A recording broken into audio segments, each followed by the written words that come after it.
اول حاجه عملتها ان انا رحت بلتها وعصرتها كويس، ودلوقتي هنبتدي ان احنا نشيل بيها الميك اب وننضف بيها بشرتي. وعايزه اقول لكم ان كل حاجه على بشرتي ليكويد ووتر يعني مش بتمسح بسهوله. يلا بينا نجرب.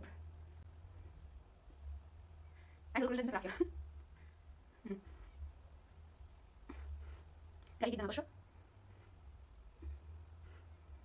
عايزه اقول لكم مسح بالله بسهوله.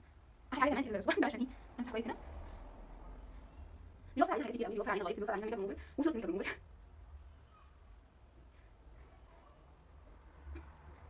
وطبعا بينضف البشره كويس قوي زي ما انتم شايفين. بشرتي تحفه اهو. طبعا دي كمان بشرتي ده الميك اب على فكره هو نضف بشرتي كويس. شايفين بشرتي ازاي؟ بس يعني بجد روعه روعه. اقدر مثلا دلوقتي انا اقدر امسح بايدي، اقدر امسح برقبتي، جسمي، رجلي. وبالذات نقطه كمان مهمه عايزه اقولها، انا حامل فللحوامل بنستسهل شويه، فده بيبقى سهل قوي اني امسح بيه جسمي والمناطق الحساسه، ركب رجلي عموما. بشرتي زي ما انتم شايفينه طبعا شايفين ان هو فارق جدا، بشرتي بتنور وبتلمع. يا رب يكون الفيديو فاتكم. يلا باي باي.